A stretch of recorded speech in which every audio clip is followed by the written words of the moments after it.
వారి కొరత లేకుండా తీర్చే రీతిగా అపోస్తలులు ఉన్నారు. వాళ్ళు ఎప్పుడు కూడా మంచి ఫ్లైట్లలో తిరగలేదు, వాళ్ళు ఎప్పుడు కూడా మంచి కార్లలో తిరగలేదు, వాళ్ళు ఎప్పుడు కూడా మాకు ఇది కావాలి, మాకు సొంతంగా కావాలి, స్థిరంగా ఒక సంఘం కావాలి, మా పిల్లలకు కావాలి అని చెప్పేసి ఎప్పుడు కూడా అనుకోలేదు. ఎందుకంటే వారు బిలీవ్ చేసేది ఏంటంటే, దేవుడు అన్నాడు, యేసుక్రీస్తు ప్రభు అన్నాడు, మీరు సంచి కూడా తీసుకుని వెళ్ళొద్దు. ఒకవేళ మీరు సంచి తీసుకుని వెళ్తే దాన్ని నింపుకొని మీరు సమృద్ధిగా కూర్చుంటారేమో అని అనుకున్నాడేమో, నాకైతే తెలియదు అని చెప్పేసి యేసుక్రీస్తు ప్రభు మీ దగ్గర నుంచి, వాళ్ళ దగ్గర నుంచి మీరు ఏమి కూడా తీసుకోవద్దు అంటాడు. పౌలు కూడా ఇదే అంటాడు, సంఘాలతో అంటాడు. ఏమంటాడంటే, నేను మీకు ఏమన్నా భారంగా ఉన్నానా అంటే, మీరు డబ్బులు ఇవ్వడానికి ఏమన్నా అంటే ప్రయాసపడుతున్నారేమో నా పరిస్థితిని చూసి, లేకపోతే నాకు తినడానికి కూడా ఆహారం లేని పరిస్థితిని చూసి మీరు ఏమన్నా, అయ్యో పాస్టర్ గారికి లేదే, అపోస్తలుల పౌలుకి లేదే అని చెప్పేసి మీరు బాధపడి ఇస్తున్నారేమో. మీకు అవసరానికి మీకు ఉంది, సరిపోతుంది, అయినప్పటికీ మీకు కొదవ పెట్టుకొని మరి మీరు నాకు తీరుస్తున్నారేమో, మీకు భారంగా ఉన్నానేమో, ఒకసారి నాతో చెప్తారా అన్నాడండి. మీకు భారంగా ఉండకూడదని నేను పని చేసుకుంటున్నాను, డేరాలు కొట్టుకుంటున్నాను,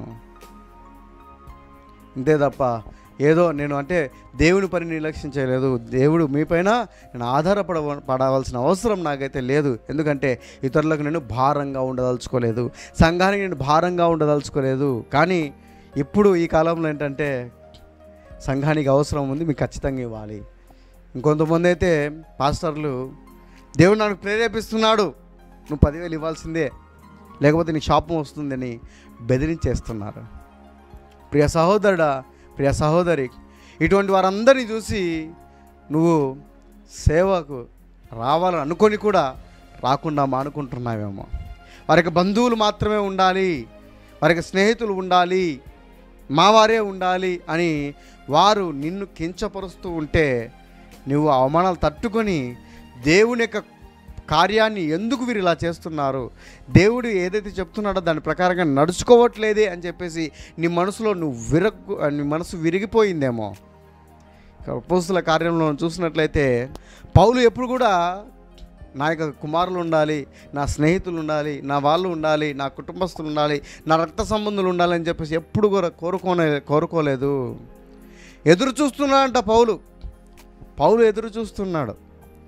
అప్పుడు తీతుకు గుర్తుకొచ్చాడు. తీతును అంటే ఆ డబ్బులు కలెక్ట్ చేసుకొని ఆ డబ్బులను ఎవరికైతే అవసరం ఉందో వారి కోసం వాడాలని చెప్పేసి, తీతు కోసం కాదండోయ్, తీతు కోసం కాదు, వారి కోసం వాడాలని నిర్ణయించుకున్నారు. సరే, బాగానే ఉంది. అంటే పౌలు యొక్క ఆలోచన డబ్బు కోసమైనా, డబ్బు పైన ఉందా అని ఆలోచన చేస్తే, మనము ఒక్కసారి ఆలోచన చేస్తే తీతుతో పాటు ఇంకొక ఆయనను పంపించాడు. ఆయన ఎటువంటి